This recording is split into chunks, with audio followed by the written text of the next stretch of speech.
എല്ലാവർക്കും കുഞ്ഞാറ്റാസ് വ്ലോഗിലേക്ക് സ്വാഗതം. ഇന്ന് ഞാൻ വന്നിരിക്കുന്നത് തട്ടുകടയിലൊക്കെ കിട്ടുന്ന ഒരു മുട്ട ദോശയുടെ റെസിപ്പിയുമായിട്ടാണ്.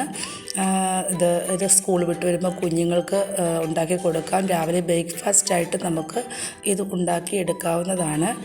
അതിന് വേണ്ടിയിട്ട് നമുക്ക് വേണ്ടിയത് സാധാരണ നമ്മൾ അരച്ച് വെക്കുന്ന ദോശമാവാണ്. ഉഴുന്നും അരിയും പച്ചരിയും വെച്ചിട്ട് ഉണ്ടാക്കുന്ന ദോശമാവാണ്. പിന്നെ നമുക്ക് വേണ്ടിയത് ഇതിലേക്ക് ചേർക്കാനുള്ള മസാലയാണ്.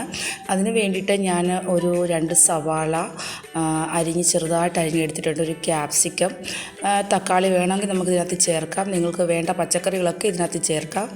അല്പം ഉപ്പും കുരുമുളകും ചേർത്ത് നമുക്ക് നന്നായിട്ട് ഇത് മിക്സ് ചെയ്തെടുക്കാം.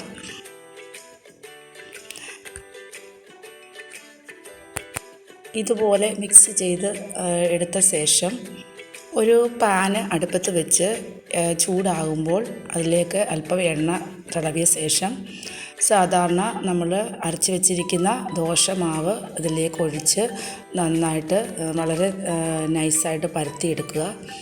സാധാരണ ദോശ നമ്മൾ പരത്തുന്നത് പോലെ പരത്തിയെടുക്കാം. ഇതുപോലെ പരത്തിയെടുത്ത ശേഷം ഇതിൻ്റെ മുകൾ ഭാഗമൊക്കെ ഒന്ന് ഡ്രൈ ആയി വരണം. അങ്ങനെ ഡ്രൈ ആയി വരുന്ന സമയത്ത് ഒരു മുട്ട അതിൻ്റെ മുകളിലേക്ക് നമ്മൾ ഒഴിച്ച് കൊടുക്കുക. ഇതുപോലെ മുട്ട പൊട്ടിച്ചൊഴിച്ച ശേഷം എല്ലാ ഭാഗത്തേക്കും ഒന്ന് സ്പ്രെഡ് ചെയ്ത് കൊടുക്കാം. ഇതുപോലെ എല്ലാ ഭാഗത്തേക്കും നമ്മളൊന്ന് സ്പ്രെഡ് ചെയ്ത് കൊടുക്കുക. ഇങ്ങനെ സ്പ്രെഡ് ചെയ്ത് കൊടുത്ത ശേഷം നമ്മൾ ഇതിൻ്റെ മുകളിലേക്ക് നമ്മൾ തയ്യാറാക്കി വെച്ചിരിക്കുന്ന ആ മസാല ഇട്ട് കൊടുക്കുകയാണ് ചെയ്യുന്നത്. ഈ മസാല നമ്മൾ ഇതിൻ്റെ മുകളിലേക്ക് എല്ലാ ഭാഗത്തേക്കും നമ്മൾ വിതറി കൊടുക്കുക. എല്ലാ ഭാഗത്തും ആകത്തക്ക നിലയിൽ അത് സ്പ്രെഡ് ചെയ്ത് കൊടുക്കുക.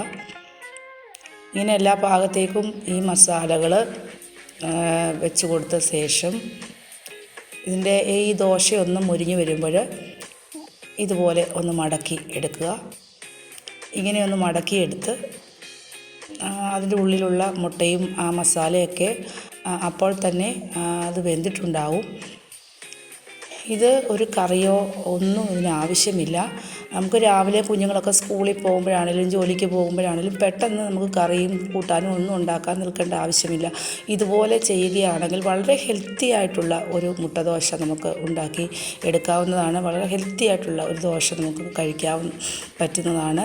കുഞ്ഞുങ്ങൾക്കാണെങ്കിലും സ്കൂൾ വിട്ട് വരുന്ന സമയത്താണെങ്കിലും പെട്ടെന്ന് നമ്മൾ ഇതുപോലെ ദോശമാവ് ഇരിപ്പുണ്ടെങ്കിൽ അങ്ങനെ ചെയ്ത് കൊടുക്കാം. ഇത് മറ്റ് എല്ലാ ദോശമാവ് ഏത് ദോശമാവിലാണെങ്കിലും ഇത് നമുക്ക് ചെയ്യാവുന്നതാണ്. ഗോതമ്പ് ദോശയ്ക്കാണെങ്കിലും ചെയ്യാം. അതുപോലെ തന്നെ ഈ അരി പച്ചരി വെച്ചിട്ടുള്ള മറ്റേ അപ്പത്തിൻ്റെ മാവുണ്ടല്ലോ, ആ മാവാണെങ്കിലും നമുക്ക് ഇതുപോലെ തന്നെ നമുക്ക് ചെയ്തെടുക്കാവുന്നതാണ്. അപ്പോൾ എല്ലാവരും ഇതുപോലെ ഒന്ന് ട്രൈ ചെയ്ത് നോക്കുക. വളരെ ഹെൽത്തി ആയിട്ടും വളരെ ഈസി ആയിട്ടും നമുക്ക് ചെയ്യാൻ പറ്റിയ നല്ല ഒരു റെസിപ്പിയാണ് ഈ റെസിപ്പി. അതുപോലെ തന്നെ നമ്മൾ പച്ചക്കറികൾ ഇപ്പം ഞാൻ ഇതിനകത്തിൽ സവാളയും ക്യാപ്സിക്കവും കുരുമുളകും മാത്രമേ ചേർത്തുള്ളൂ. എന്നാൽ കുഞ്ഞുങ്ങൾക്കൊക്കെ നമ്മൾ കൊടുക്കുന്ന സമയത്ത് ഇച്ചിരി അല്പം കൂടി ഹെൽത്തിയായ രീതിയിൽ നമുക്ക് പച്ചക്കറികളൊക്കെ ഇതിനകത്ത് ആഡ് ചെയ്യാവുന്നതാണ്. തക്കാളി, ക്യാരറ്റ് ഒക്കെ വളരെ ചെറുതായിട്ട് ഗ്രേറ്റ് ചെയ്ത് അരിഞ്ഞോ ചെറുതായിട്ട് ഗ്രേറ്റ് ചെയ്തോ ഒക്കെ ഇതിനകത്ത് ഇട്ട് കൊടുത്ത് കുഞ്ഞുങ്ങൾക്ക് പച്ചക്കറികളൊന്നും കഴിക്കാത്ത കുട്ടികളുണ്ടെങ്കിൽ നമുക്ക് ഇതുപോലെ കൊടുക്കുമ്പോൾ ഏത് കുഞ്ഞുങ്ങൾക്കും ദോശ ഇഷ്ടമാകുമല്ലോ. അപ്പോൾ ഈ രീതിയിൽ നമ്മൾ ചെയ്ത് കൊടുക്കുകയാണെങ്കിൽ അവർ വളരെ ടേസ്റ്റോടു കൂടി കഴിക്കും. ഇത് എല്ലാവരും ഒന്ന് ട്രൈ ചെയ്ത് നോക്കുക. വളരെ ഈസിയായിട്ട് ഇതിൻ്റെ ഉള്ളിലേക്ക് നമ്മൾ നോക്കിക്കഴിഞ്ഞാൽ എല്ലാ പച്ചക്കറികളും മുട്ടയും എല്ലാം അതിനകത്തിൽ നന്നായിട്ട് വെന്ത് ഇരിപ്പുണ്ട്. ഇത് കഴിക്കാൻ നല്ല ടേസ്റ്റാണ്. തീർച്ചയായിട്ടും എല്ലാവരും ഇതൊന്ന് ട്രൈ ചെയ്ത് നോക്കുക. വീണ്ടും പുതിയൊരു വീഡിയോയുമായിട്ട് വരുന്നത് വരെ എല്ലാവർക്കും നല്ലൊരു ദിവസം ആശംസിക്കുന്നു. അപ്പോൾ നമുക്ക് വീണ്ടും കാണാം. Bye bye.